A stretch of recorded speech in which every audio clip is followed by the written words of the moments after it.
In the tranquil village of Arbor Hollow, nestled between rolling hills and dense forests, life moved at a gentle pace.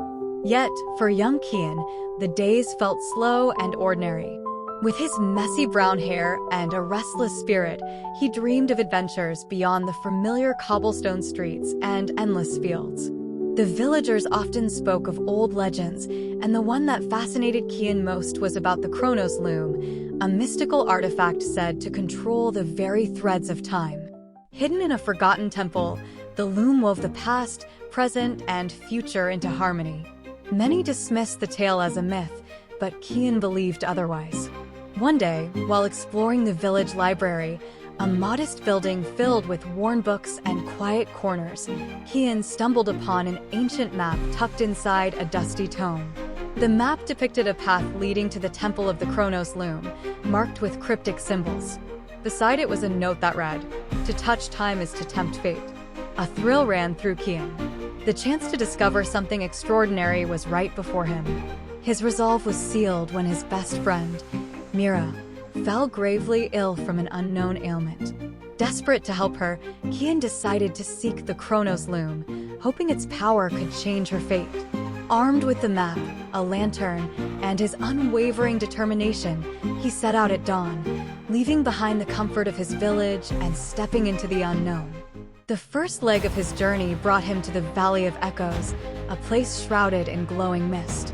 Legends said the valley held the memories of those who came before, and as Kian ventured deeper, faint whispers surrounded him. Ghostly silhouettes of his ancestors moved within the mist, their voices urging him to reflect on his own choices. Amidst the haze, Kian saw a younger version of himself, a fragile, transparent boy with wide eyes and a hesitant expression. The memory replayed a moment from Kian's childhood when he had failed to help a friend out of fear. The younger Kian spoke softly, asking, "Why didn't you act?" Realizing he had carried guilt for years, Kian responded, "I was scared, but I won't be anymore." The reflection smiled and faded, and the mist parted, revealing a path forward. Kian felt lighter, as though he had let go of a weight he didn't know he carried.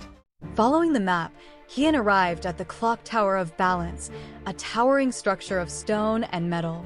The air hummed with the rhythm of massive pendulums swinging in perfect harmony. Inside, the walls were covered with glowing inscriptions and intricate gears. To progress, Kian had to solve a puzzle, aligning the pendulums to restore balance. With each attempt, the tower shook and the gears whirred faster, threatening to collapse. Remembering the lesson from the valley, Kian took a deep breath and focused on the present. Slowly, he adjusted the mechanisms until the pendulum synchronized, creating a resonating hum that calmed the chaos. As the door to the next path opened, Kian understood that living fully in the present was key to overcoming life's challenges. The final trial led Kian to the storm of possibilities, a swirling tempest of light and shadow. Within the storm, fragments of possible futures appeared, some joyous, others tragic. Kian saw himself and Meera in each vision, laughing together, facing hardship, and, in some, parting ways forever. The storm whispered temptations: choose a perfect future, rewrite what's broken. But Kian hesitated. If he chose one path, what would he lose from the others?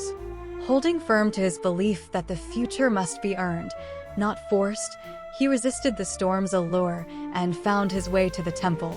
The Temple of the Chronos loom was an awe-inspiring sight. Golden threads stretched infinitely from a glowing loom, weaving intricate patterns that shimmered with life. As Kian approached, a figure emerged, Astra, the guardian of the loom. Her presence was timeless, her voice echoing with wisdom. Astra warned Kian, "The threads are delicate. To alter one is to risk unraveling all." Faced with the enormity of the choice, Kian realized he could not gamble with time's fragile balance.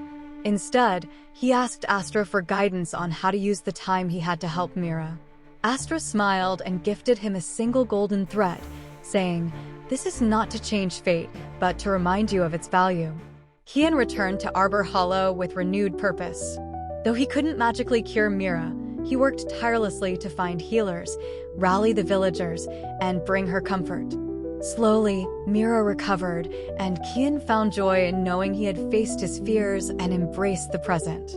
Years later, a mighty tree stood in the village square, planted by Kian as a symbol of growth and patience. Children played beneath its branches, and travelers paused to hear the story of the boy who ventured into the threads of time and learned to respect its flow.